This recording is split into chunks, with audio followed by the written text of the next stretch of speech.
My name is Brinley Shaw, the only daughter of the prestigious Shaw family, one of Blairen's most powerful dynasties. For my husband, Colin Parlich, I quit my job, cut ties with my family, determined to be his perfect wife. Married for 2 years, he was gentle and caring, never made me suffer. Apart from never being intimate with me, he was almost the perfect husband. Until that day, when I brought our marriage certificate to buy our dream house. Mrs. Palmer, the system isn't pulling up your marriage registration record. What do you mean by that? Probably just a system error. You can confirm it directly at City Hall. I held that marriage certificate, my fingers trembling. A voice inside me kept saying, something must be wrong. Ma'am, the document you've presented is counterfeit. Our records show no marriage registration whatsoever between you and Mr. Colin Palmer.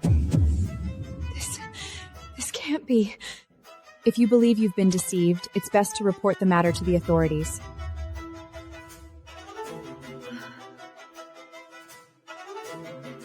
That marriage certificate I treasured for 2 years was fake.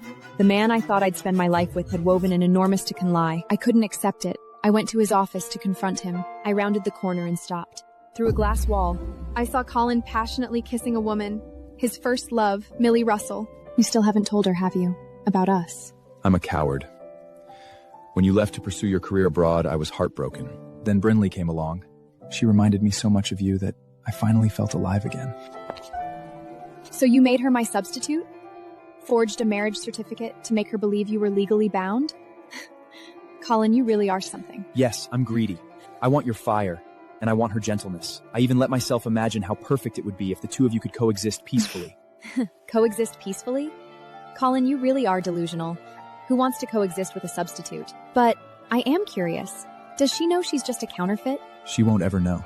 She's so naive, never questions a thing. She has no idea you're even pregnant with my child. Then when are you going to tell her? You can't expect me to just wait around forever. Colin, I don't have the patience to play this game with you. I'll figure something out. Just give me a little more time. In that moment, I felt like a complete and utter joke. I turned and walked away. Tears filled my eyes. I tilted my head up and took a deep breath, stubbornly refusing to let them fall. Then I dialed a number I hadn't called in 2 years. Dad, I've changed my mind. Tell the Moores, my answer is yes. From today on.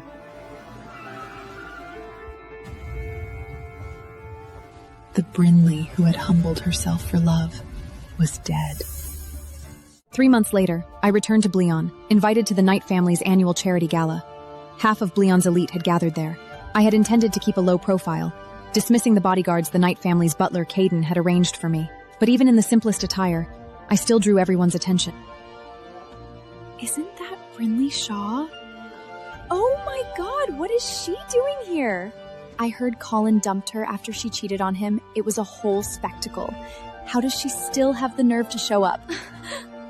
Across the hall, Colin was mingling with guests, his arms strapped around Millie's waist. Hearing the commotion, he turned and looked over. Colin pushed through the crowd and rushed right up to me, firing one accusation after another.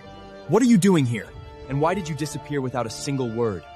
Do you know how much time and money I spent trying to find you? Tell me you didn't actually throw me away for someone else? Like all those whispers claim. His accusation drew every gaze in the hall towards me, all filled with judgment and anticipation for a spectacle. Millie, who had rushed after him, quickly grabbed Colin's arm and gently tried to soothe him. Colin, please, calm down. Talk this through. Miss Shaw must have had her reasons for vanishing without a word. Millie turned to me, her face full of feigned sympathy. Miss Shaw, I understand if you still carry feelings for Colin, but you should move on. Disappearing and then showing up again like this, surely you know it only makes things harder for everyone. Her words, disguised as soothing counsel, only painted me as a desperate clinger. The whispers around us grew sharper and more merciless. Exactly. What is she after, hanging around here like this when Colin has already moved on? Millie is being awfully generous. If it were me, I would have snapped by now. This is the Knight family's event. They don't just let anyone wander in. Did she slip past security? Someone needs to toss her out. Brinley, I know you regret leaving me. Just apologize. Out of respect for our past, I could put in a word with Mrs. Knight and help you stay. I didn't acknowledge him at all. Instead, I picked up my glass and took a sip. Just then, a stocky middle-aged man walked over. He appeared to be the assistant to the event organizer. Miss, this is a private event. If you don't have an invitation, I'll have to ask you to leave. Brinley, you'd really rather be tossed out like this than give me an answer? Or even an apology? Miss Shaw, be sensible. Apologize to Colin. With all these eyes on you, why put yourself through more shame? Everyone was waiting to see me humiliated, but I lifted my gaze, looking past Colin and Millie toward the figure strolling quickly toward us. What is going on here? The moment Caden appeared, everyone fell silent. Mrs. Shaw, I deeply apologize for disrespect you've endured. The fault is entirely mine for failing to discipline my staff. Please forgive this lapse. He turned to Matthew, his voice turning icy. Who gave you the right to disgrace the Knight family in front of everyone? Mrs. Knight has always taught us to treat every guest with respect. Did you assume our invitations were handed out carelessly, or that our security was too lax for you to take seriously? With every word Caden spoke, Matthew's face grew paler. Mrs. Shaw, please forgive this embarrassment. I'll deal with him immediately. Would you prefer to rest in the VIP lounge, or? I'll go along with whatever arrangements Mrs. Knightle has made. Understood. The lounge has been set with refreshments. Mrs. Knight was just speaking of you.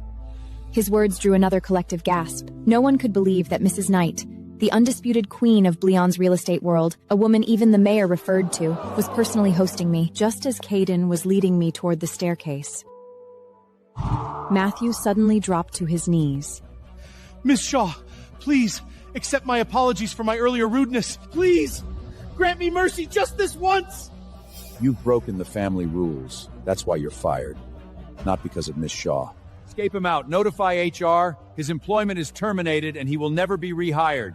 I didn't slow my steps. I didn't even look back. I made my way straight to the second floor VIP lounge. I pushed open the door. Inside sat a tall, striking man with sharp brows and piercing eyes. I looked up instinctively and found him looking right back at me. His name was Austin Moore, my new husband. He'd been overseas for 3 months.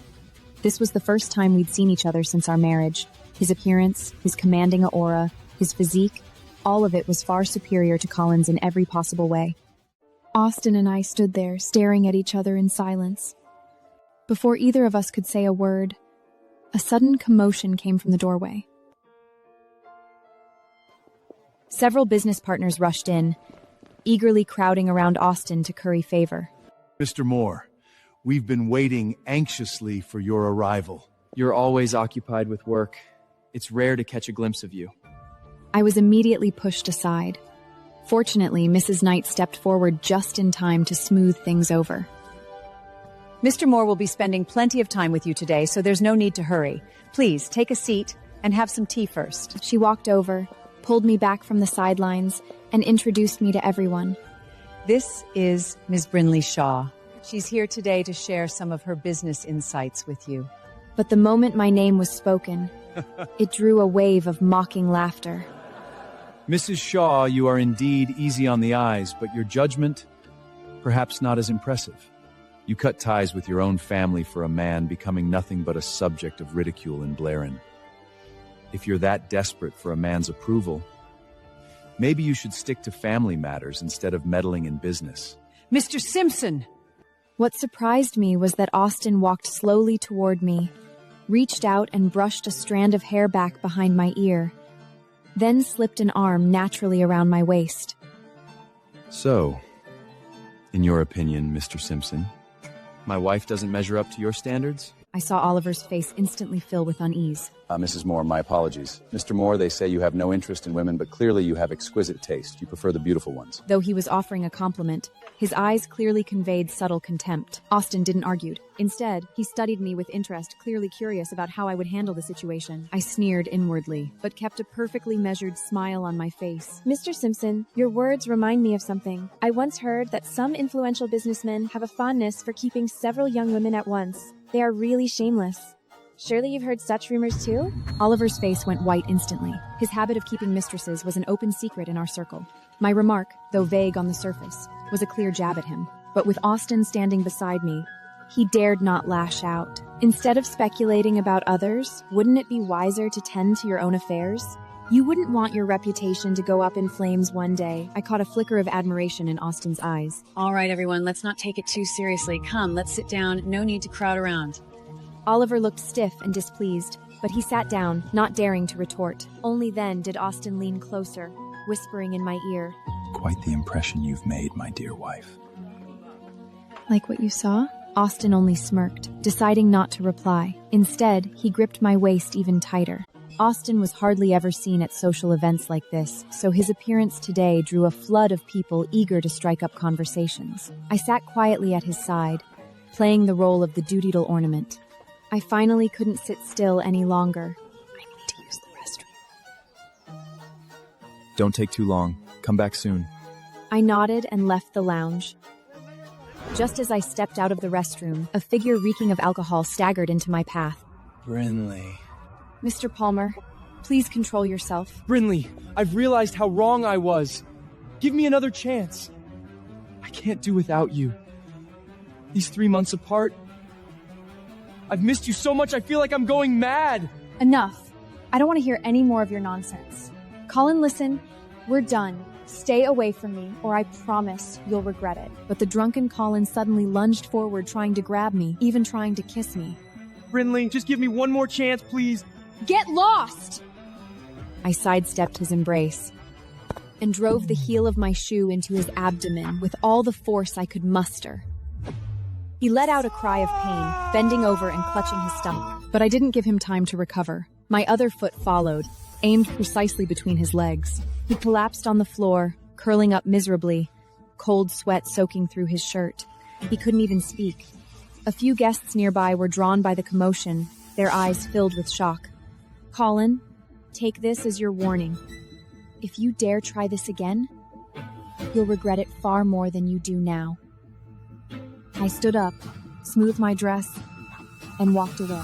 What I didn't know was that Austin, having just finished his conversation, had witnessed the entire scene. He stood not far away, a knowing smile playing at the corner of his lips. As the banquet wound down and guests began to leave, I had just reached the exit when a sleek black Maybach pulled up to block my way. The window rolled down, revealing Austin's striking face. Get in. Mr. Moore, I have my own car. I already had it sent back. Now get in. I want to return to my own place. Your place? Brinley, we're married. That means we're supposed to live together. No buts. I prepared our new home 3 months ago. Now, you're coming back with me. His tone was domineering, yet strangely inoffensive. I looked into his deep eyes and fell silent for a few seconds. I knew Austin never made empty threats, and besides, I really did need a fresh start. I took a deep breath, opened the car door, and slid inside. Drive. The black Maybach slipped silently into traffic and finally stopped before a villa halfway up the mountain. He circled around and opened the door for me. I stepped out and looked up at the enormous building before me. From today onward, this is your home. Under the glow of the lights, his profile was striking, almost godlike in its perfection. I nodded and followed him inside. The door had barely clicked shut. Austin suddenly turned around. He planted one hand against the door behind me, trapping me between himself and the wood panel. I was so nervous I didn't know what to do. You weren't this reserved at the banquet, my dear wife. What's wrong? Nervous now that you're in your own home? Don't you think you've forgotten there's still one thing we haven't done? What thing? What newlyweds are supposed to do on their wedding night. We've been married 3 months now. Don't you think it's time we made up for it? My face instantly flushed, my heart pounding so fast it felt like it might leap out of my throat. So this was his plan all along, bringing me home. Don't move. The next second, he lowered his head and kissed me, and I forgot to breathe. I had to admit, Austin was undeniably attractive. I was tempted, sure, but also intimidated. A man of his stature was not someone I wanted to provoke. I averted my gaze and tried to keep my voice as steady as possible. Mr. Moore, since this is a marriage of convenience, I think we should set some basic terms. Oh? Go ahead. I'm listening. First, This marriage serves business purposes only. We don't interfere in each other's private lives. Second, we keep our finances separate. Neither touches the other's assets. Third, if this partnership ever ends, we part on good terms. No entanglement. I watched him nervously, but he just let out a low, quiet laugh. Don't you think you're being a little too cold towards me? Remember, we're legally husband and wife now. You should understand, there's nothing between us. This is just a business arrangement. I don't want unnecessary trouble. Trouble? You think I'd be trouble? In any case, that's settled. Fine. As you wish, my dear wife. However, there are still formalities to address. We should visit your father sometime next week. The wedding also needs to be properly arranged. Mr. Moore, the purpose of this alliance has already been fulfilled. Informing our families is enough. A wedding ceremony isn't really necessary, is it? Even if it's just a marriage of convenience, maintaining appearances in front of our elders is part of our responsibility. He said it so naturally, as if this marriage was always meant to be celebrated with great fanfare.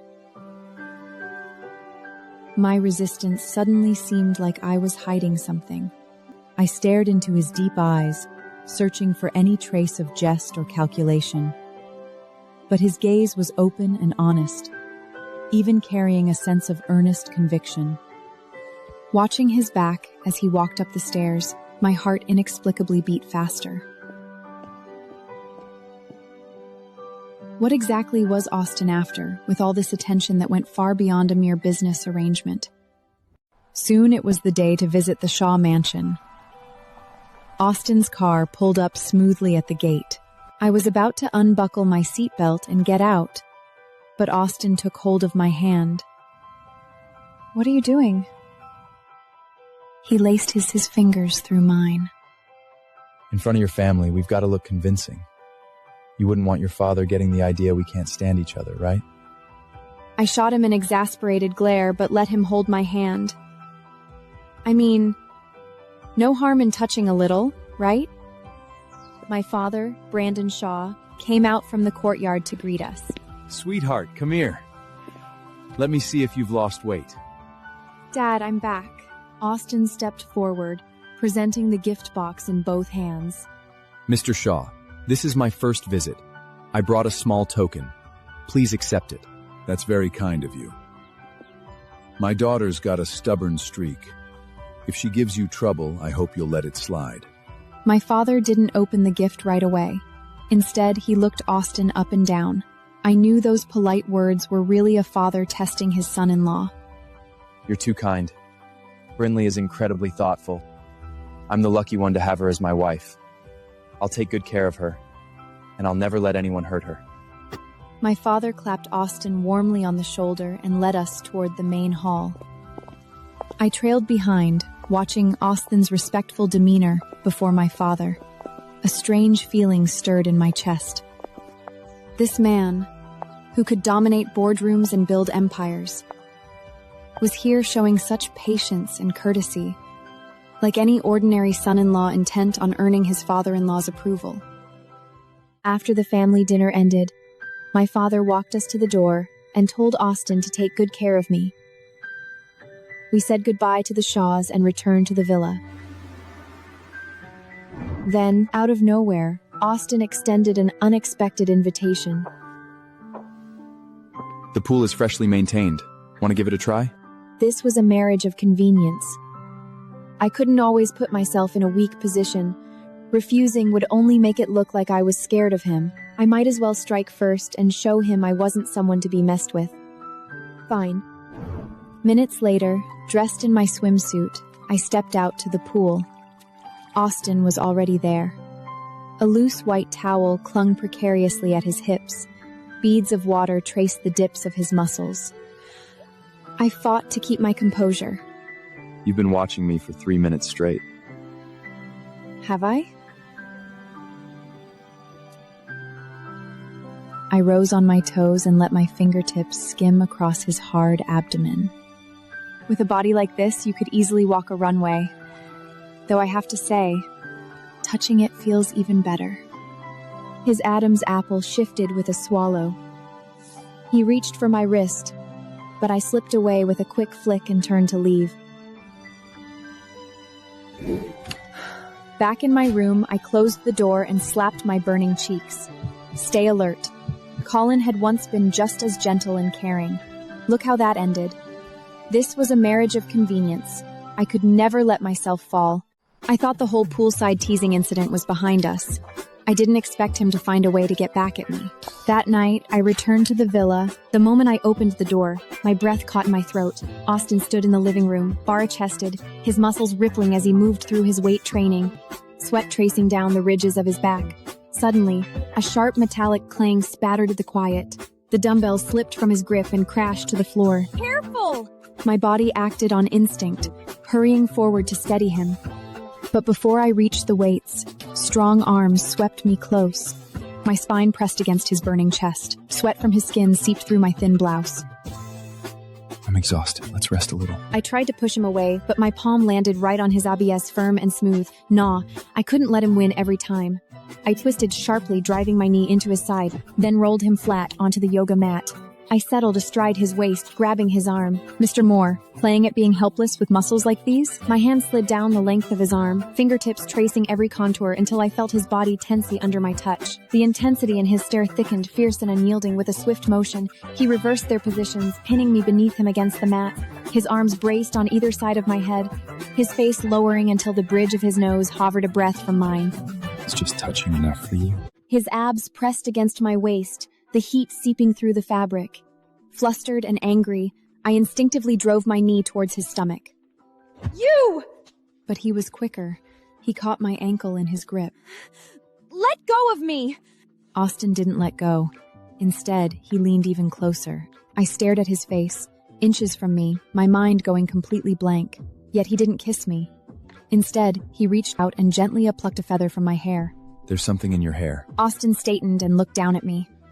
So, are you planning to move in down there? The remark jolted me back to myself.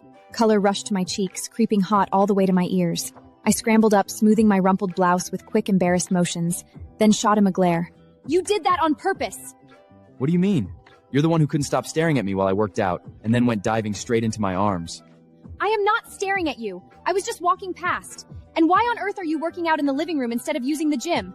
What's wrong with you? The AC in the gym broke. The AC is broken? Why does this place have so many issues? Maybe you should think about getting a new villa altogether. I stopped engaging him and escaped upstairs without looking back.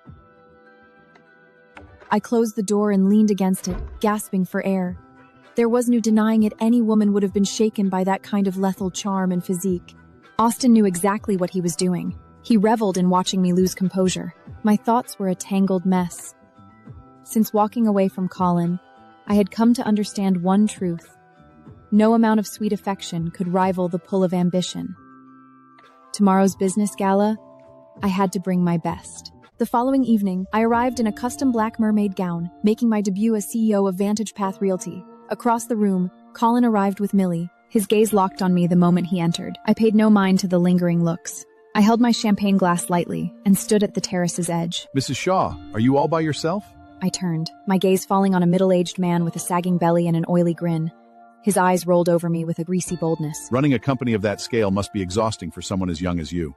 You're flattering me. Vantage Path thrives because of the team behind it. What team can measure up to a dependable man?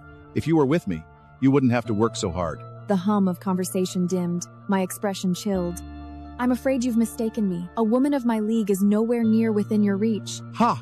Everything has a price, Miss Shaw. Just say the number, stay by my side, and the entire Scott group could be yours. His hand lifted, thick fingers reaching to pinch my chin. A brutal smack shattered the air. Mr. Scott clutched his burning cheek, his eyes flashing with shock before twisting into rage. You dared to slap me? What's wrong with that? Look at yourself. Pathetic, oily, and shameless. Mr. Scott's face contorted as he rolled up his sleeves, until someone abruptly stepped between them. Colin blocked his path. Mr. Scott, laying hands on a woman hardly suits a gentleman. Mr. Palmer? I didn't expect you to play the hero. Colin probably never realized that his little heroic rescue was nothing but a joke in everyone else's eyes. With Palmer Group stock in freefall, you still have the nerve to meddle? Better worry about your own crumbling empire first. Colin's face twisted crimson, his fists balling so tightly his knuckles whitened. A sharp retort hovered on his tongue, but the memory of his company's precarious state silenced him. And you. Don't fool yourself into thinking a pretty face makes you exceptional. At the end of the day, you're just a woman. What could you possibly accomplish, you pathetic whore? Say that again, I dare you. Before the insult could leave his mouth, my leg snapped out, striking the back of his knee. He crumpled with a startled cry. In one swift motion, I seized his tie and yanked him down further, pressing his cheek against the floor. I'll make sure you learn what respect really means. The guests were still recovering from the drama when a stir rippled through the entrance of the banquet hall. Austin strode in, surrounded by a team of bodyguards. His eyes locked onto the disheveled Mr. Scott on the floor, and then onto me. Mr. Moore is here. Austin walked straight to me. He simply took off his suit jacket and draped it over my shoulders. Then, his gaze cut toward Mr. Scott like a blade. Mr. Moore, a misunderstanding. All a misunderstanding. Throw him out.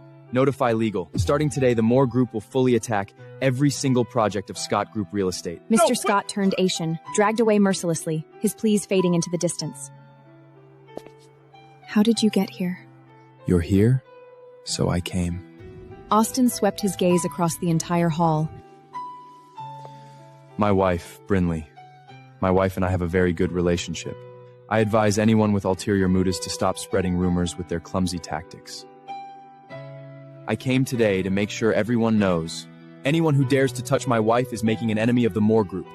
You will bear the consequences. As soon as he finished, the seasoned businessmen in the room understood immediately. One by one, they came forward to curry favor with me. Even Colin looked my way, his expression complicated.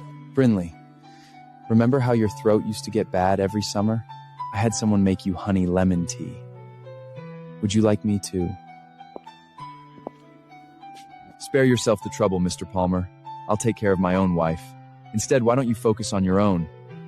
Oh, right. The woman beside you. She's not actually Mrs. Palmer yet, isn't she? Millie's face went pale instantly. Colin looked as if he'd been struck by lightning. Mr. Palmer, my husband doesn't enjoy socializing. We'll take our leave. Ignoring the embarrassment written all over Colin's face, I took Austin's arm and walked away. After the gala ended, I was still confused. Why would a man as ruthless and decisive as Austin treat me so well? There had to be a reason. Tonight, I decided to search his study for answers. I tiptoed into Austin's study and searched every drawer and shelf. I found nothing. Then, at the farthest corner of the study, my fingers brushed against a loose wooden panel. I pressed it gently, and a hidden compartment sprang open. The hidden compartment held a single scroll, carefully wrapped. I unfolded it, and my eyes flew wide in shock. These were my early sketches from the National Design Competition in my sophomore year. On the night of the exhibition, a fire had devoured my booth, reducing every original to ash. I had resigned myself to losing them forever. Yet here they were, perfectly preserved in Austin's study. His voice came from behind me, sudden and cold. What are you looking for? In a panic, I shoved the drawer shut and spun around. Nothing, I was just looking around.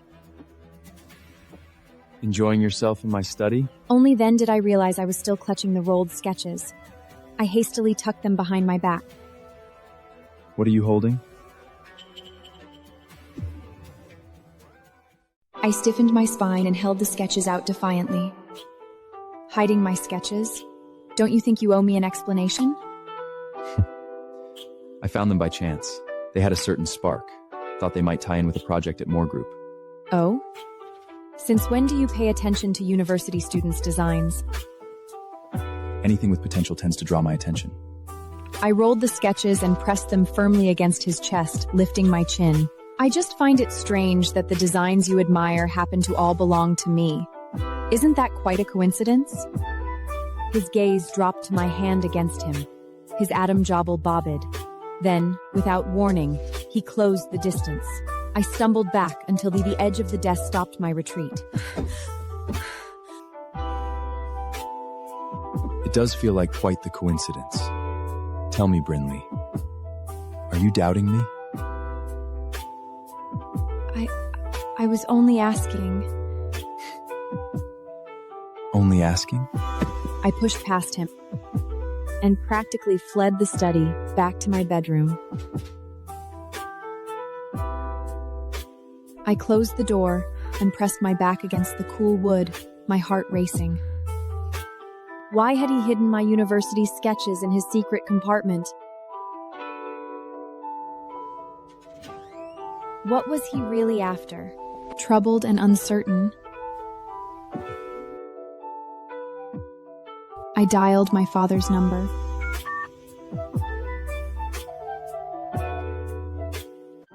Dad, I need to ask you something.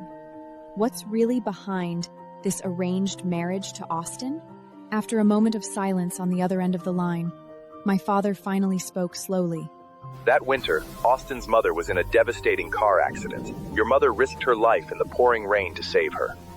Out of gratitude, the Moores proposed a marriage alliance between the two families. You're my only daughter, and the only fitting partner they could offer was their youngest son, Austin. All these years, the Moores never pursued any other match for Austin because they've been waiting for you. Even when you were with Colin, Austin's father came to me personally. He said that if you ever changed your mind, the arrangement would still be honored. The call ended. I leaned back against the sofa. Maybe Austin's gentleness towards me, his patience, his indulgence, wasn't affection at all, but repayment of a debt. A knot tightened in my chest. I went to the kitchen to find a drink. I had just pulled open the cabinet when a deep voice came from behind. Brinley. Why aren't you in bed? I heard some noise. Want a drink? Let's go to the rooftop. The breeze will do you good. The rooftop garden was alive with roses. Austin uncorked the bottle and poured a glass. I raised mine and downed it in a single gulp. Is this about Colin? Do you honestly think I'd drink myself still over an ex? I ignored him and downed several more glasses. The alcohol hit me. My cheeks burned. Colin's a bastard, and Millie's no better. Two shameless bastards. And you, Austin, you're an idiot. Out of all the women you could have chosen, why on earth did you marry me? Austin was silent for a long moment. Then, quietly, he spoke. Because I've wanted to marry you since I was 14. To be honest, I didn't actually catch a word he said because I was already too drunk to function.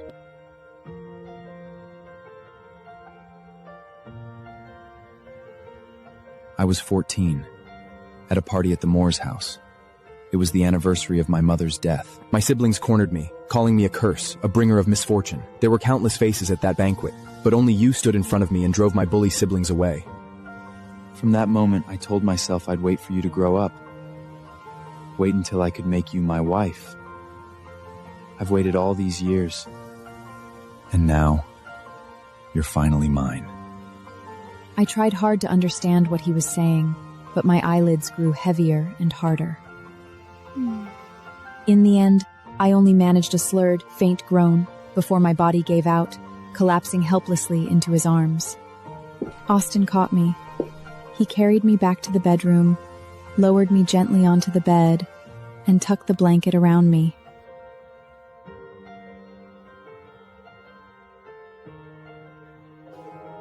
Have a nice dream, Brinley. That night, I slept deeply. In my dream, someone said something, but I couldn't remember a single word. The next morning, I woke up hungover. Austin was already dressed, standing by the window. What time is it? Still early. But I have something to tell you. Someone from the Moore family has arrived, inviting us to return to the Moore estate for dinner this weekend. Can I skip it? Absolutely not. You're my wife, and sooner or later you'll have to meet them.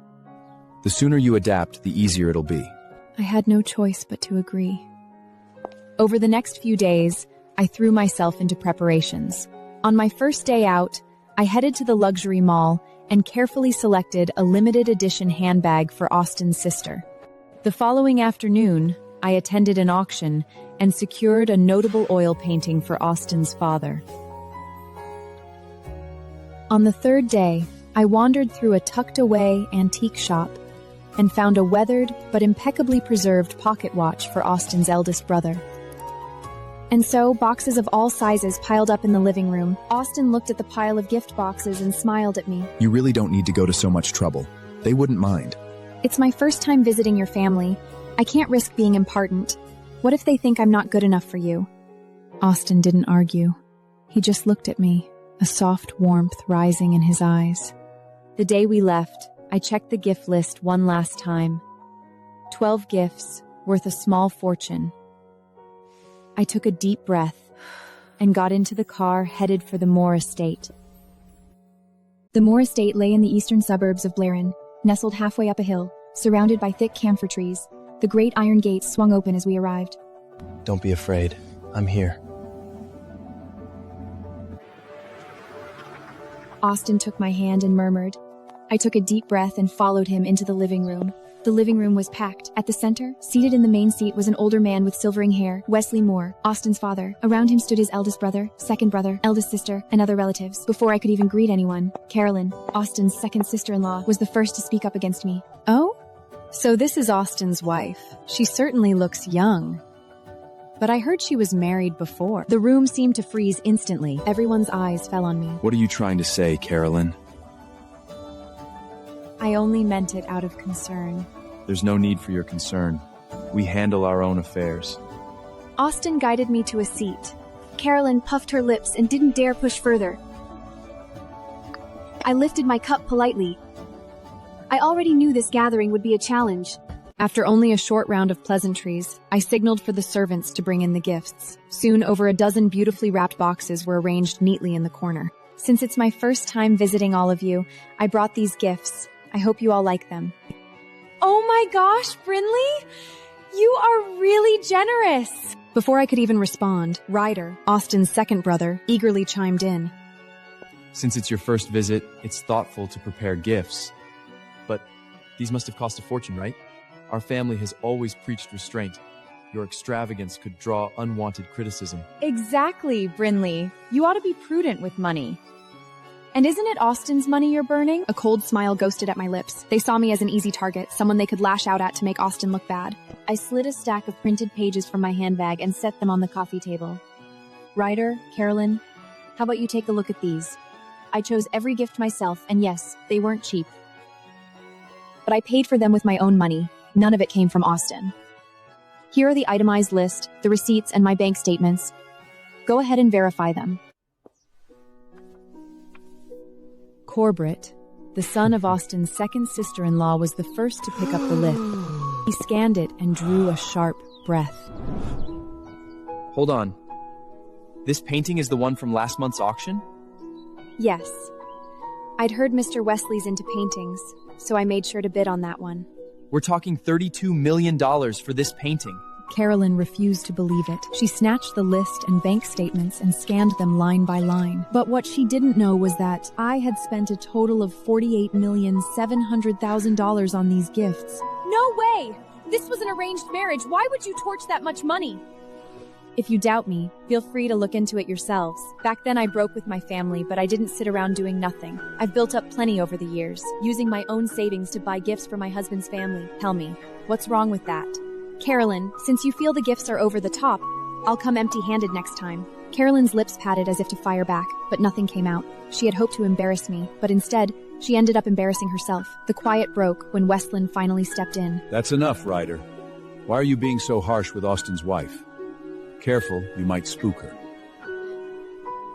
With Wesley's public support, I had firmly established my footing in the Moore family. At the banquet, I grew tired of the fake pleasantries and felt suffocated. I excused myself and deliberately avoided the servants, following a small pebble path until I reached a quiet corner, screened by a rose-covered trellis. There stood an old wooden swing.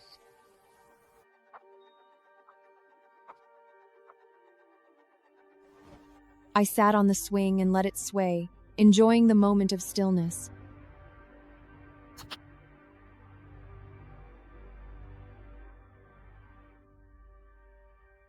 Before I knew it, I leaned back on the swing and drifted off to sleep until... Brinley, wake up. What's wrong? If I hadn't showed up, you'd probably have slept until morning. At last, someone found me, sound asleep on the swing. A ring of people surrounded me, all staring wide-eyed. Austin's brother and sister, servants, bodyguards. I jolted fully awake, my face burning crimson.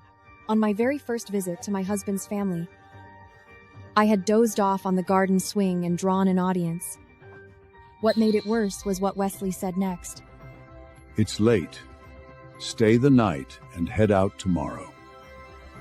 I knew they were waiting to see if we'd sleep in separate rooms, to use it as evidence of a crumbling marriage.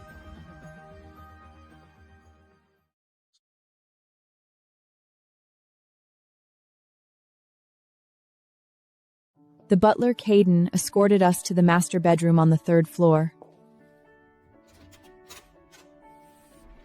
I stepped inside and froze. The entire room held only one bed.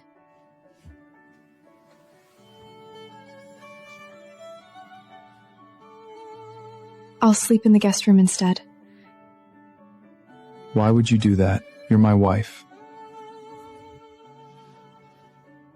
But no buts. If we end up in separate rooms, they'll whisper that our marriage is falling apart.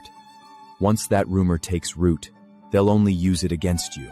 Seeming to notice my nervousness, Austin placed both hands on my shoulders. Relax. I'm not going to cross any lines with you. Or are you worried I might be harboring improper thoughts? He left me speechless. I had no choice but to agree. The sound of water was running in the bathroom as Austin took his shower. Alone by the bed, my heart pounded like a drum. Austin came out of the shower, steam still clinging to him. I snapped my gaze upward, feigning fascination with the ceiling. Time to turn in. He stretched out on the far edge, leaving me plenty of space. I lay stiffly on the other side, facing away, not daring to move. The lamp clicked off, leaving only moonlight. The room was so quiet I could hear our breathing. Austin's low voice cut through the darkness. Still awake? yes. Having trouble getting used to this? Yeah. Did you enjoy your little nap in the garden today? Don't bring that up. It just looked like you were fond of that swing. Honestly, it felt a lot cozier than sitting stiffly in the living room. Think of this as your home too, and drop in whenever you want. I froze at his words. Home? I had never imagined the Moore estate could be my home. After a long silence, I finally couldn't hold it in any longer. Austin, you often manipulate people? Even me? In the Moore family, if I don't stay 3 steps ahead, I'll fall into someone else's trap. I won't let that happen. And I won't let you get hurt. There was no mockery in his tone, no shield of arrogance, only raw honesty. I was stunned. I see. I remembered what Wesley had told me in private. Brinley, you may have heard. Austin's mother passed away the day after he was born. He grew up without a mother's love, so he's cold and sharp-tongued, seemingly distant. But he's not bad at heart. He just doesn't know how to care for others. You're his wife, so try to be understanding. If he ever mistreats you, tell me, and I'll set him straight. Something complicated twisted inside my chest. Learning Austin had grown up in such a cold, barren household suddenly explained why he buried his emotions so deeply, so I decided to show him more kindness. Late one night, I saw Austin still working, so I brought him a cup of herbal tea. Still busy? Almost finished. Why aren't you asleep yet? I couldn't sleep, so I brought you some milk. Austin closed his laptop and took a sip. As he lowered the cup, his elbow brushed the desk drawer, and it slid open. I looked down and gasped. Inside the drawer wasn't paperwork, but a neatly arranged collection of racing models. In the center sat a bright red car marked with the word Rosara. On its plate was engraved 2020 Ciraro Grand Prix Champion Car. That had been my final championship before retired, and my alias in the racing world was exactly Rose Czar. I stared at the red racing car model. Just as I was about to ask him why he had this model and why it was placed in such a conspicuous spot, he spoke casually. You like these racing models? I picked these up back when I was obsessed with racing. They've just been sitting there since. You used to race? Yeah, there was a period when I was fascinated by it, but once I took charge of the company, I stopped. Why do you ask? Nothing. Just, these models are so finely crafted. Bought them on a whim. Are you into racing too? A little. The thrill of speed has always drawn me in.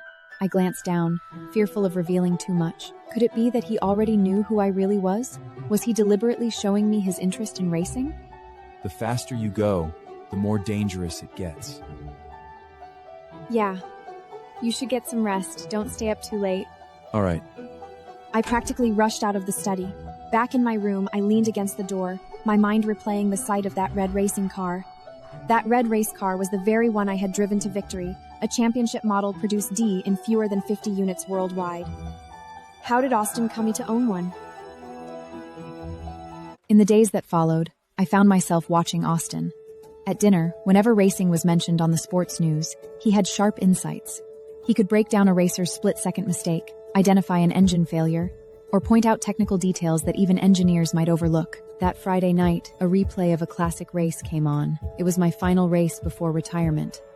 When the camera panned over the stands, a hooded figure in the corner bore an unsuckling resemblance to Austin. I pretended to test him casually. That racer was incredible. Her last race was unforgettable. She was good. You watched it? I saw a replay with a client. I decided to test him again. I left a racetrack design where he would easily see it. That curve's drawn the wrong way. It's dangerous and can cause accidents. How do you know that? From virtual racing simulations. Angles like that when reversed always causes skids. His expression was so straightforward. Maybe I really was reading too much into it. A few days later, the government announced a tender for a racing-themed real estate project. A 500-acre complex, open to all companies. This project fit me to perfection. Like it was carved out of my own ambitions. You're planning to bid? Absolutely. That's a brutal timeline. Government permits, sponsor coordination, motorsport certifications, your company alone can't shoulder all that. I know it won't be easy, but we need a milestone to prove us. Want my help? Moore Group has a team that knows every corner of this system. The government, the association. I can line up the funding anytime. With his backing, the project would be mine for the taking, yet I shook my head. No need. I want to do this on my own. Why? Because this company is my battleground. The Moore Group is powerful, and your network is unmatched, but I refuse to spend my life buried in another's shadow. I don't want people to remember me only as Austin's wife, or the Shaw family's daughter. I want them to say, Brinley stands out, and so does her company. And Austin, you're also standing behind me, aren't you? A low chuckle escaped him as he reached out and ruffled my hair. You're right. I'll have your back. If this is what you want, then go for it. Just promise me you won't wear yourself out. And if anything crops up that you can't handle, come to me first. Weeks drifted past like a breath, and before long, the evening of the Racing Association's banquet was upon them. I had planned to show up solo, but Austin insisted on going with me, swearing he'd keep to the background as the quiet plus one. With my arm hooked through Austin's, I crossed the threshold into the gilded hall, attention snapping towards us at once. Stares drifted our way, some curious, some appraising, and some brimming with outright hostility. Looks like my wife is drawing more eyes than the project tonight. Sure enough, Colin and Millie had shown up as well. Colin strode in wearing a tailored gray suit, 2 tumblers of amber whiskey balanced in his hands. His eyes lingered on me a moment longer than courtesy allowed. Brinley, Mr. Moore. What a surprise running into you here. Mr. Palmer, are you here for the same project? Yes. But tell me, Brinley, what brings you here today? That isn't something you need to concern yourself with. Austin smoothly slid a glass of champagne into my hand, his movement casual yet deliberate as he blocked Colin's line of sight. From what I recall, Palmer Group's strengths lie in commercial real estate. Taking on a racing-themed project might prove more difficult than expected. Don't worry, we've brought in a seasoned team. Tell me, Mr. Moore, are you competing for the project as well? I'm only here to accompany my wife. Whatever she wants to do, I'm behind her 100%. While we moved, I felt Colin's stare press between my shoulder blades and sensed a second, colder scare lingering at the edge of the lights. Doesn't it seem a bit reckless for Mrs. Moore, who's never even sat in a go-kart, to jump into a racing-themed real estate project? Maybe with Mr. Moore paving the way, any project turns into a sure thing? The cluster of socialites went quiet, lips flattening as their gazes flicked back and forth between me and Austin. Seems you're awfully invested in me, Miss Russell. Mr. Dion is respected for his integrity. He despises those who attempt to use their influence to sway his decisions. Are you suggesting he'd entrust the project to an unqualified party? I didn't mean anything by it. Then you should think before you speak next time. A ripple of muffled laughter stirred through the crowd. Millie's lashes trembled, her eyes brimming, as if on the verge of spilling over.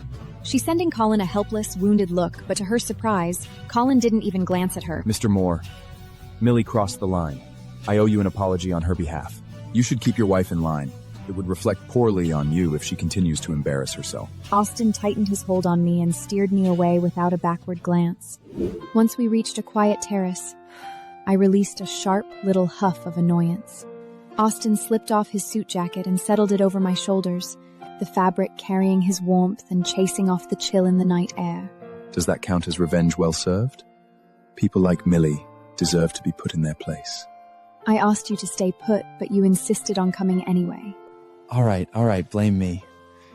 You and Colin, there truly isn't any possibility left between you? There is nothing left between him and me. We're done. From now on, my only focus is my company. Austin didn't answer, though a faint, knowing curve touched his lips. Just as we were lost in thought about the track design, the project manager appeared. Grayson came towards us. Mr. Moore, Mrs. Moore, apologies for the delay. I was tied up in a discussion with a few experts about the track planning. I didn't realize you'd arrived already. There's no need for apologies, Mr. Delon.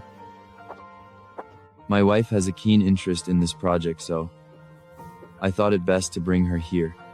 Mrs. Moore, you've accomplished quite a lot for someone so young. I even heard from Mr. Palmer that your team has been coming up with some bold ideas. Still, in the end, only the best plan will take the prize, won't it? No sooner had the words left my mouth than Colin approached with Millie and suddenly joined our conversation. Mr. Delon, both my team and Brinley's are approaching this with genuine sincerity. Perhaps we should use this chance to go over the project's exact requirements together? Mrs. Moore, a racing project is highly specialized. Don't you think you're out of your depth? For example, I've done my research, thanks. FIA Grade 2 circuits require honeycomb aluminum buffers areas. My team has been studying these standards for quite some time. Here's our preliminary cross-section. The curve has a 12-degree incline, exactly in line with international regulations. If you'd like, my assistant can forward you the detailed specs. Millie was left speechless by my reduction. Trying to compete with me on racing? You're still way too green. You've certainly done your homework, Mrs. Moore. But a racing-themed real estate development isn't only about the track. You also have to manage commercial operations, balancing professional events, public attractions, securing sponsors, and creating a sustainable business model. That kind of experience doesn't come from blueprints alone. Mr. Palmer, you make a valid point. But in the end, expertise is the solid ground beneath it all. If we can't guarantee a safe track, then all the dazzling operations are nothing more than hollow talk. Mrs. Moore, you're absolutely right. Safety always comes first. Colin's face hardened, though he chose not to push back. Beside him, Millie watched me sit at the center of attention, her nails digging into the silk of her dress. Trailing after Colin, Millie slowed her steps, and as she crossed paths with me, she gave a sharp shoulder bump. Don't get cocky. This project won't fall into your hands. I didn't bother answering. My calm gaze followed Millie's retreating figure with a detached coolness. Millie never understood that schemes couldn't replace skill. The day before the bidding conference arrived quickly. I had already submitted my proposal and was preparing for the defense when Corbin suddenly burst in. Brinley, bad news. Someone filed an anonymous report claiming our proposal plagiarized a case from Flanga. The conference room froze. A heavy silence dropped over the table and every gaze locked on me. I accepted the letter without haste, my slender fingers brushing over the stark words. Is this worth losing composure over? A single complaint doesn't define plagiarism. They said they'll reevaluate our proposal. What if there is no what if? Gather every detail and highlight the heart of our proposal. That racing park doesn't have these core features. That's what sets us apart. Later that afternoon, I entered the client's company, my demeanor steady and composed. At the conference room, I was received by the Secretary General overseeing the event, a dignified older man with gold-rimmed glasses. Mrs. Moore, here are the complaint materials. Please review them. The opposing party alleges that both your track layout and the spectator area design bear a striking resemblance to the Flunga project. I flipped open the document, scanning the neatly formatted complaint. Anyone with an ounce of discernment could see the truth. Their idea might share a faint resemblance, but the execution lived in an entirely different league. First of all, Flunga did not invent the track concept. At least 5 international circuits have incorporated similar layouts. Second, my proposal introduces 3 distinctive features that Flunga's design does not even touch. Supported by my intricate schematics and data, my case stood ironclad, leaving no space for argument. Elisha's head bobbing faster and faster, his voice bursting with admiration. This isn't plagiarism at all. You've elevated the work. You've outshone the original. Brilliant! Mr. Elisha issued a clarification statement on the official website, put an end to the storm. But I knew this was just an appetizer. The bidding conference was still ahead. On the eve of the big presentation, I was still in my study rehearsing my defense speech over and over. Austin walked in with a tray and placed a bowl of hot soup beside my hand. Why are you still awake? I was waiting for you. You look exhausted. He sat down next to me and flipped through my design sketches. I keep thinking, what if... There's no what if. The plan you've drawn up is already more than enough. You didn't even make it to the last page. I don't need to. The way you spent night after night fine-tuning every parameter told me enough.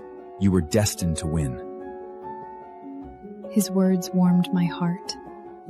This concept is daring, but it has something magnetic about it. What if they say it isn't professional? Professionality isn't about clinging to rigid rules. Real master lies in blending contradictions until they feel like harmony.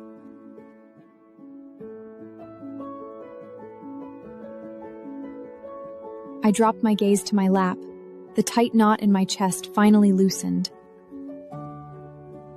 Austin, what if I don't win this project? The moment the words slipped out, regret stabbed through me. I never exposed my fears. But tonight, with Austin watching me so intently, the anxieties I had buried refused to stay hidden. Austin poured a glass of warm water and handed it to me. I accepted it, my fingertips brushing against the warm surface, and a faint calm seeped through my restless chest. You don't need to force it. If this project slips by, wait for the next one. Your ability will eventually shine. But to me, your health matters more than any deal. I'll stand behind you. I never asked you to support me. I know you didn't. I just want to. I have to admit that at this moment, I truly felt attracted to him. However, I know that our relationship is merely a business marriage, and I shouldn't invest too much genuine emotion in it. Thank you. Come on, time to call it a night. You've got a speech in the morning. The next day, the atmosphere at the venue was suffocating with tension. I stood off stage, my posture rigid as Colin presented his proposal. Colin appeared in a tailored charcoal suit, his tie knotted with meticulous precision. Our concept integrates racing with gaming, a dual theme designed to draw in massive crowds. Business thrives on profit, not on sentiment. Soon, Colin's defense came to an end, and thunderous applause erupted from the audience. Brinley, it's our turn. I took a deep breath and walked onto the stage in my high heels. Good afternoon, everyone. I'm Brinley Moore, representing Vantage Path Realty. I didn't dive straight into my proposal. Instead, the lights dimmed as a video began to play. Sheets of rain pounded a racetrack. while a scarlet race car skidded out on a slick curve. It slammed into a cushioned buffer zone and bounced back intact. The racer climbed out, unharmed. The foundation of my design is speed, built on safety. Standard safety zones measure 8 meters. I've expanded mine to 10, and the crash-absorbing material surpasses international strength requirements. I lifted my hand, gesturing toward the screen, and continued. This particular curve was tested 7 times before we finalized its incline at precisely 14.5 degrees. This setup gives professional racers the rush of raw speed while still allowing casual players to enjoy the track without fear. A touch steeper and the track is treacherous, a touch flatter and the thrill vanishes. Right. Our team spent 3 months at the test grounds, trying out a dozen different surface materials before locking in the one that gripped perfectly at this incline. For the next 40 minutes, I laid open the blueprint like a jewelist displaying a rare gem. From the concealed drainage grids beneath the track to the custom-built seating designed for spectators, I presented every element with steady confidence and precision. Down in the audience, Colin sat rigid, his nails biting into his palms. The defense ended smoothly, and the Q&A session began. The atmosphere instantly grew tense. Mrs. Moore, your proposal is solid and professional, but the budget is 15% higher than Palmer Group's. For a government project, cost control is critical. Paying 15% more just to gain a 20% bump in safety isn't worth it. My plan meets 80% of the safety standard and still keeps spending under control. Chasing perfection can turn into a liability when it strays too far from practicality. Mr. Palmer, a racing project can't be judged by budget alone. Every fraction of added safety could mean the difference between life and death in a crisis. With a few clicks, I displayed a chart on the screen and went on. Here are last year's global racetrack accident statistics. Nearly 80% of severe crashes happened in that 20% safety gap. Mrs. Moore makes an excellent point. Safety is the line that can never be crossed in racing. What followed turned into a sharp exchange between me and Colin. He dismissed my operational model as overly idealistic, and I countered with precise customer flow predictions. I exposed the hidden flaws in his drainage design, while he fired back with supplemental test data to defend it. When the judges moved into the final voting stage, the hall grew so still that the scratch of pens against paper cut through the silence. By the time the staff began tallying them, cold sweat had already traced down my back. I'm confident this project is mine. Shut up. The results are now being announced. The host slowly pulled out the envelope and read out the scores. Brinley Moore, 92.5. Colin Palmer, 92. By the slimmest margin of half a point, Vantage Path Realty takes the win. The hall burst into thunderous applause. For a heartbeat, I stood frozen, unable to process it. Corbin wrapped me in a jubilant hug, bouncing with unstrained joy. My gaze drifted instinctively toward the back of the judges' table. Across the sea of people, Austin's eyes found mine. He smiled warmly, his expression carrying a tenderness that seemed to spill beyond words.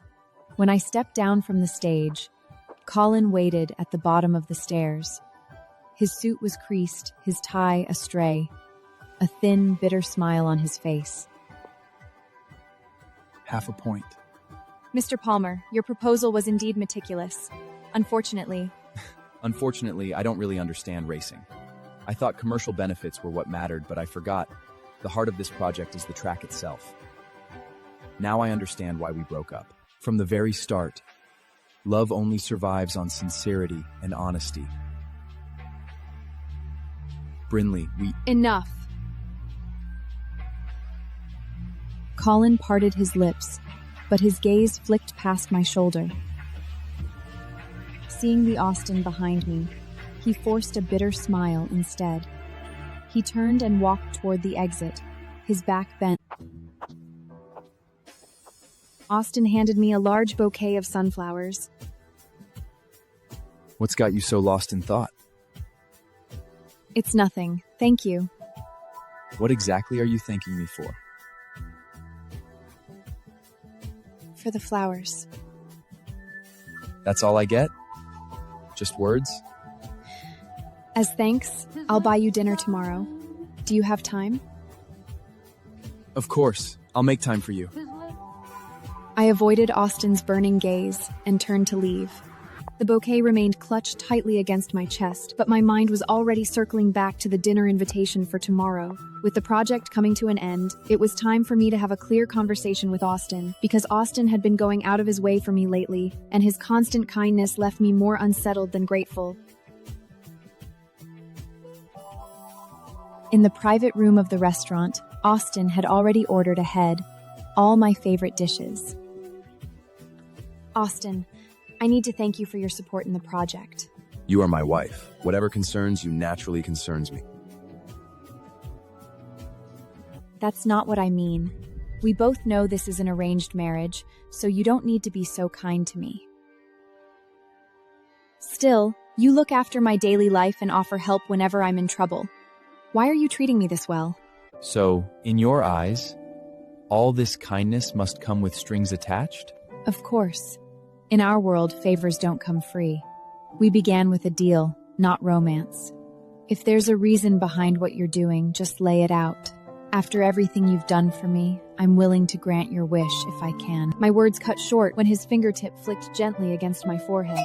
It wasn't painful, but it carried the unmistakable feel of quiet reproach. Brinley, what goes on in that mind of yours? I just don't want to end up indebted to anyone. And if I told you I have no hidden agenda? What if the reason I treat you well is simply because I choose to? No way! This isn't about gain. Every kindness I've shown you is free of calculation. Austin's gaze was incredibly sincere. He said something to me that I never would have imagined hearing in my entire life. Brinley, I'm in love with you. My mind erupted in static. Heat rushed across my skin, painting my cheeks and climbing to the tips of my ears. When I tried to form words, my throat betrayed me. You can't be serious. Do you even know what you're saying? I mean every word. What I feel for you isn't a passing fancy. I know this must feel abrupt. You don't need to say anything right now. All I want is for you to believe me. What I feel is real. Without realizing it, I had grown used to Austin's steady presence, to the way his care always seemed to reach me before I even asked. And now, after hearing his confession, my heart hadn't recoiled. There was no urge to flee. Austin, I'm not ready to give you an answer yet. That's fine. I can wait. That's not what I mean. I realize I've come to rely on you more than I expected, so I need a little time to see if my feelings for you might grow into something more. But I can't promise I'll fall for you. And if it doesn't work out, you have to let me go. Brinley, are you putting me on a trial run? What else can I do? You can't force love. It takes time. Okay. Whether you end up loving me or not, I'll make sure this trial shows you I'm worth choosing. I snuck a glance at him, catching his gentle smile. My heart stiffened, and I quickly focused on my plate. The idea of trying to love him, it didn't seem so bad after all. After that, the atmosphere between Austin and I grew subtle. I began to pour more energy into the racing project's groundbreaking ceremony, letting our relationship take its natural course. Life remained uneventful until that day when I received an email at the construction site. I tapped it open, and the golden crest of the association blazed on the screen. The message was short but carried a gravity that hit my chest like a weight. It was an invitation, summoning me to the annual exhibition race under the alias Rosara. For years, FIA had continued to send me invitations. But once I chose a life with Colin, I shut the door on racing. I discarded trophies and racing suits. I had convinced myself that the racer once called Rosara was buried for good, yet this email, like a key slipping into a forgotten lock, unsealed memories I thought I'd lost forever. Mrs. Moore, the workers said they need to adjust the slope. Do you want to double check? Snap back to the moment. I quickly flipped my tablet face down on the table. I just sent you the measurements. Make sure to stick to them. Alone under the canopy, I lifted the tablet again. My finger lingered over the reply button, wavering. Attending meant slipping back into my racing suit and grasping the steering wheel. Skipping it felt like turning my back on the spark reigniting within me. Taking a deep breath, I tapped the screen and typed, "I'm in." In the days that followed, I led a double life. By day, I was the sharp project leader. By night, I trained in secret. One morning, as I crept back from training, I found Austin on the sofa, holding my fitness tracker, its screen still displaying my recent workout stats. Where were you? Just did some stretches in the gym. Too much desk time makes my back ache. You haven't been sleeping well lately. Are you overwhelmed with the project? Just a little. Things will get better soon. I'm heading to the company now. Clutching the tracker, I hurried out. I didn't want Austin to know about my participation in the exhibition race yet. For now, I decided to keep him in the dark. A few nights later, I returned home and passed by Austin's study. The door was slightly ajar. I nearly walked by, but something on the desk caught my eye, stopping me cold. There, bathed in lamplight, sat an envelope bearing the same Golden Frost Racing Selglum as the one hidden in my car. Had Austin received an invitation too? Austin's voice came from the study. I had been caught, so I had no choice but to push the door open and walk in. You're back. My eyes darted to the envelope, my breathing measured. Yeah. What's this? It looks quite fancy. It's an invitation from FIA. They want me to join the exhibition race. Exhibition race? Are you going? I haven't decided yet. What do you think? You shouldn't go. The words slipped out before I could stop them, and I instantly regretted it. My response was too quick, too telling. Oh? Why? I forced a neutral tone, but panic was already rising inside me. You're Austin Moore, a man worth billions. Why bother with a showy race? It's dangerous. What if there's an accident? An accident? You think I will lose? It's not about that. It's not worth it. A loss would be humiliating, and an injury would derail everything. Austin gently tilted my chin up. He leaned in, his breath grazing my face. You seem awfully worried about me racing. Why is that? You're imagining things. I'm just being realistic. Is that so? Then why do you look so on edge?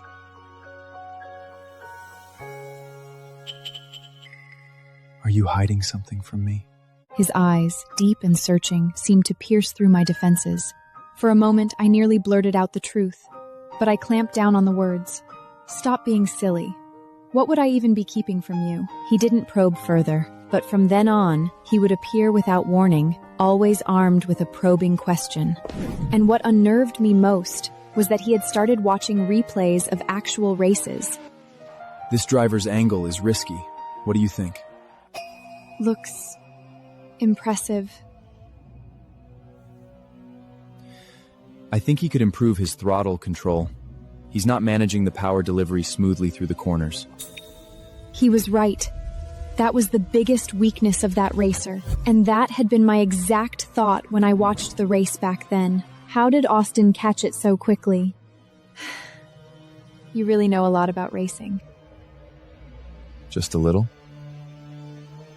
Was this another test? Did he already suspect something? Later that night, I lay in bed, restless and unable to sleep. After a long stretch of hesitation, I finally picked up my phone and dialed a number I had deliberately kept out of reach for years. It was Warren, my former teammate. Hello? Rosara? Wow, it's been ages since you last called me. Warren, I need to ask you something. Do you know Austin Moore? Austin Moore? Oh, I've actually crossed paths with him. He was incredible when he dabbled in rally. Even though he never went pro, he was easily one of the best in the amateur circuit. We even raced against each other once. His cornering skills, honestly, they were more daring than some professionals I know. My hand trembled so hard I nearly dropped my phone. So Austin's claim was true. He had once dabbled in racing, and his skills were surprisingly sharp. What's the matter? Why are you suddenly asking about him? Oh, nothing, just curious. Warren, I'll have to call you back. Something just came up. I hung up and sat on my bed, unable to steady my thoughts. I had assumed Austin was only mildly curious about racing, but knowing how good he truly was unsettled me. Would he really take part in that exhibition race? No matter what. I decided to compete, and my goal was to win. No matter who my opponent is or how strong they are, I would beat them. As the exhibition race drew closer, I drove to the private racetrack in the mountains outside the city to get familiar with the track in advance. The track lay hidden among the hills, open only to a select few, but well known within racing circles as a training ground for professionals. I put on oversized sunglasses and a mask, changed into my custom red fireproof suit woven with subtle rose patterns, fastened my helmet, and walked toward Jensen, my longtime friend and mechanic. Rosara! I can't believe you actually came. Jensen, is the car ready? Of course. The red one, modified just like your old setup. I walked over, running my fingertips lightly along the hood of the red car. Its sleek contours gleamed under the light, and the small rose emblem on the side had been my signature on the track. Thank you, Jensen. The voice changer set up. Here. I put on the earpiece, opened the door, and slid into the driver's seat. The moment my hands gripped the steering wheel, my blood began to boil. When the engine roared to life, its deep growl was like a beast awakening, vibrating through the seat with raw power.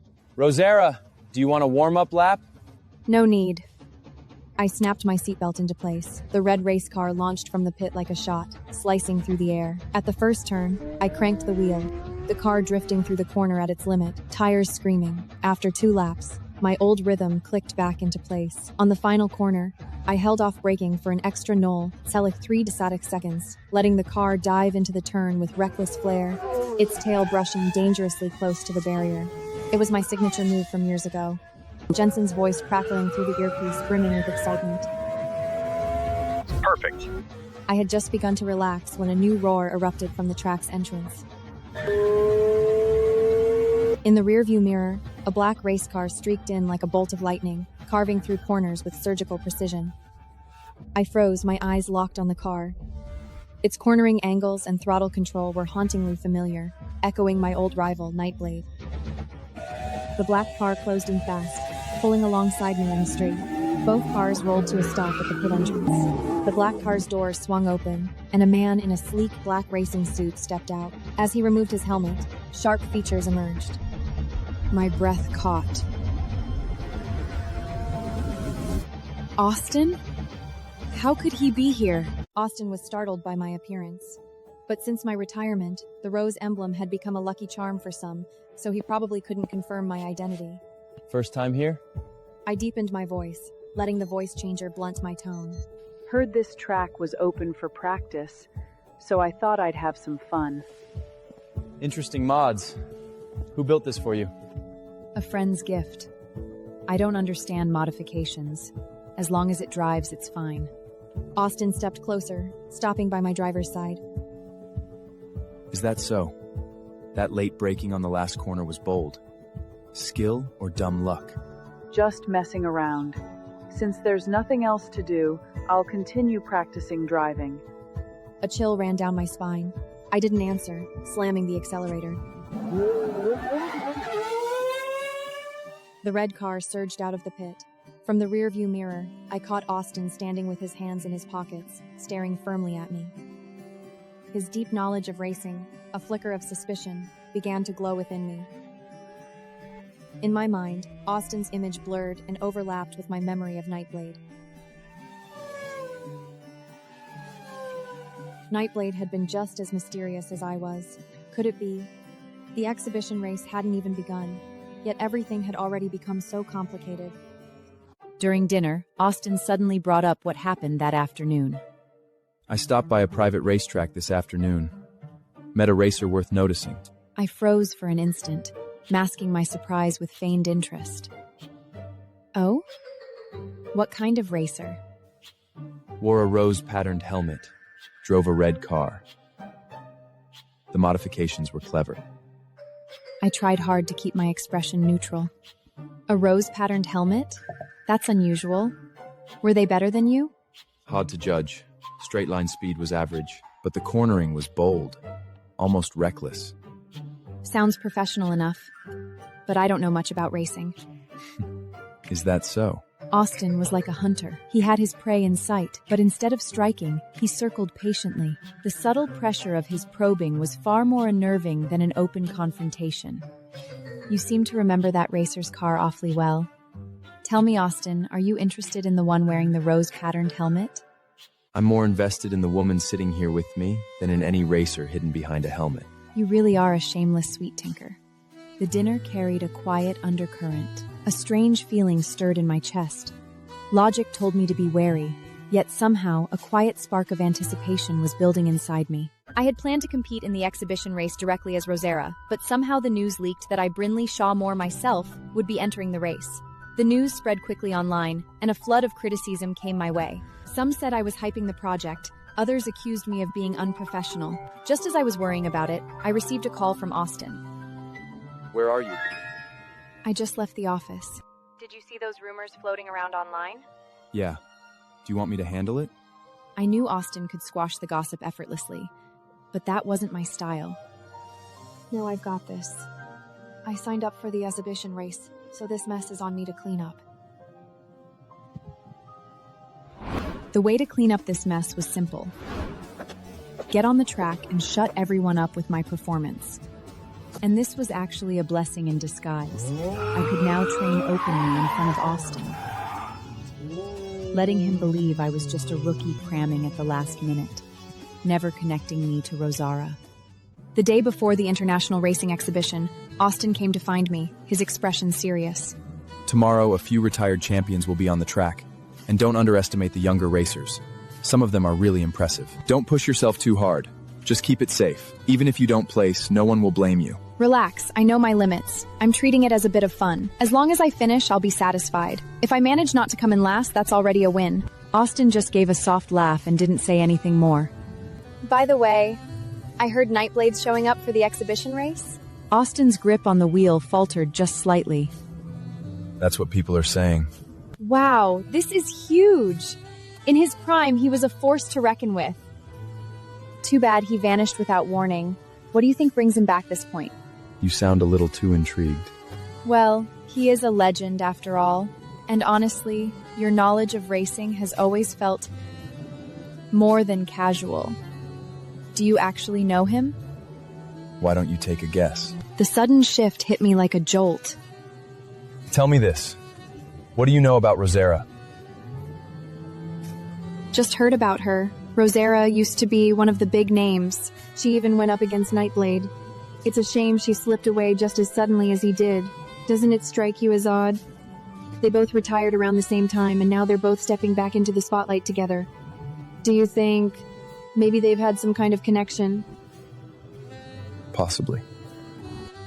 Austin and I kept testing each other like this, and I grew more and more eager for tomorrow's exhibition race. The International Exhibition Race was held at a professional circuit on the city's outskirts, with 30 racers competing. I parked in a secluded corner of the competitors' blot, donning a plain gray work jacket and tucking my long hair under a cap. I had just popped the trunk to change into my race car when a local racer approached with two of his companions. Well, look who's here. Brinley, what's up? What's up? It's rare to see a real estate developer at a racetrack. I heard you can't even pull off a drift. Tell you what, take a 1-minute head start. Maybe then you'll be able to keep up. The nearby racers erupted in laughter. Ignoring them, I swung open the car door and settled into the driver's seat. As I moved to close it, Jason, one of the other racers, leaned on the frame. How about a bet? If you make it through the first lap, I'll eat this car. Step back. No sooner had I shake off those unreasonable men than a swarm of reporters surrounded me.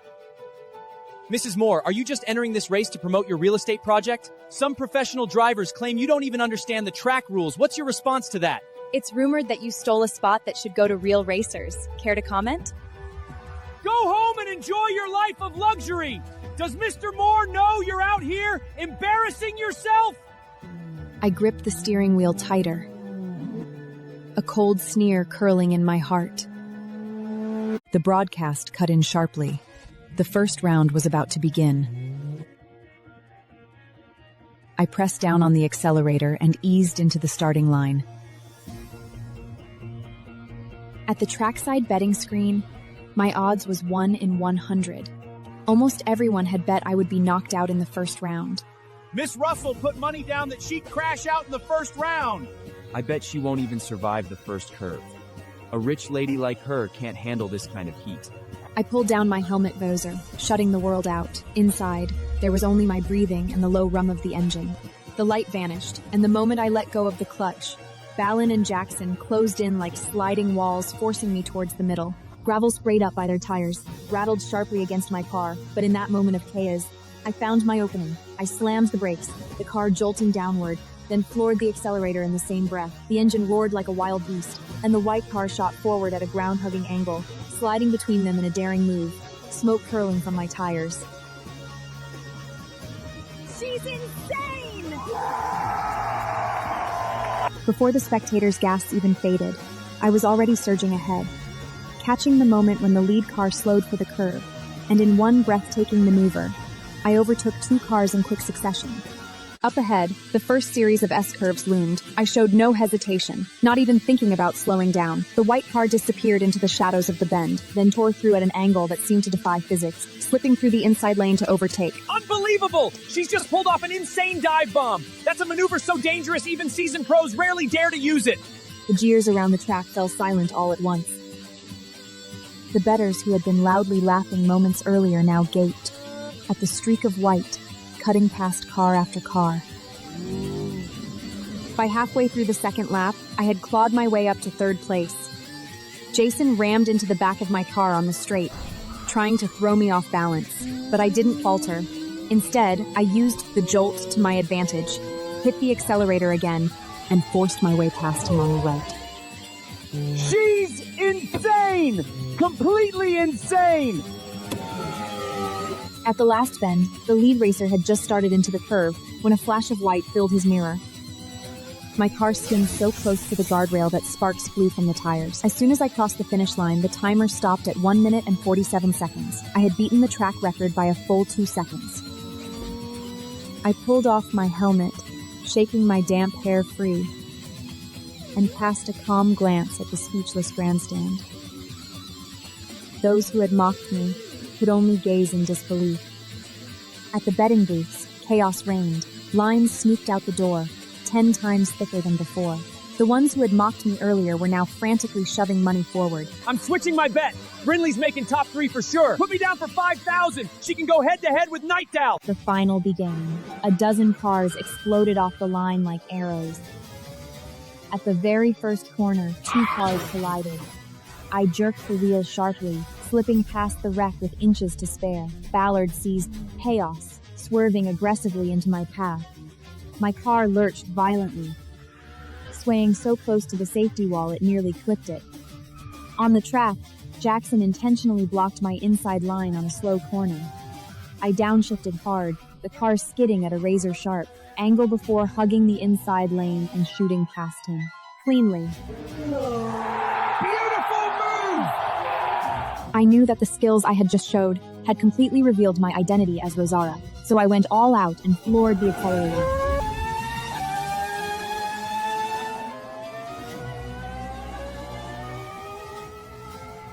The black race car, driven by Nightblade, seemed to be competing with me. It sped up as well. The final entered its last 3 laps. Only 5 cars remained. I had climbed into second, pressing hard at Austin's tail. Ballard, blinded by rage, veered recklessly on the straight, swiping toward me. On pure instinct, I yanked the handbrake and spun the wheel. The car went into a perfect sideways drift. Using the inertia, I threaded through the impossibly narrow gap between Ballard and the wall, even wilder than anything Rosara had ever done. Side by side, the black car and the white car tore into the bend together, tires screaming as they fought for the same line. The finish line was just ahead. Nightblade and I slammed the accelerator almost simultaneously. And our 2 cars crossed the line, side by side. A tie for first place! Nightbleed and Brinley Moore! Identical times! I uncasped my helmet and pulled it free. Sweat tracing down my temples, the breeze made me shiver. Not from fear, but from exhilaration. The black car's door swung open, and the black-suited racer stepped out, walking toward the podium. I followed behind him, my heart pounding like crazy. On the podium, we both extended our hands. The moment our palms met, I laughed. Nightbraid?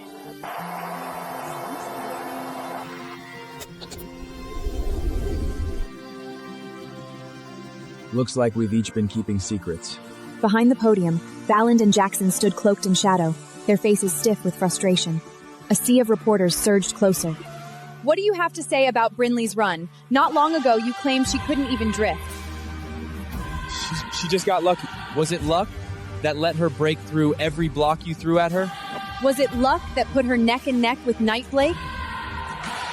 The racers who had mocked me earlier now stared at the ground, their bravado drained speechless.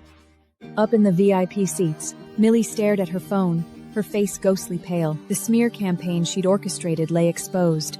Screenshots of burner accounts and comment threads plastered across the feed. Online users who had once mocked me now switched sides. Mainstream outlets flipped their narratives, praising my professional racing skills.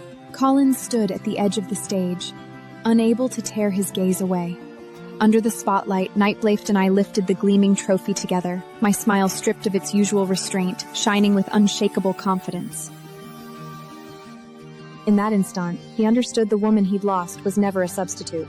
What he had let slip through his fingers was me, Brinley myself, singular and irreplaceable. When the ceremony drew to a close, reporters surged toward me in a tide of flashing lights. Mrs. Moore, were you and Nightleaf acquainted before today? Your driving style resembles that of a retired legend. Did you ever receive formal training? I smiled, about to answer, when Austin's hand gently landed on my shoulder.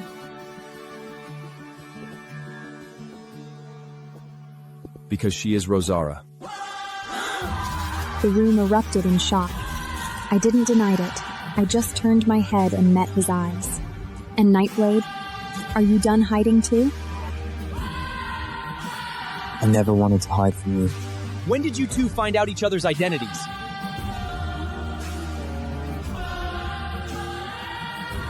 Just now. But I've suspected for a long time. Huh?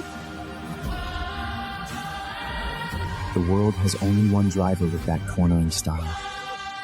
I laughed. He laughed too. All those who had once doubted me now stood humiliated in the shadows. And the man beside me had believed in me from the very beginning.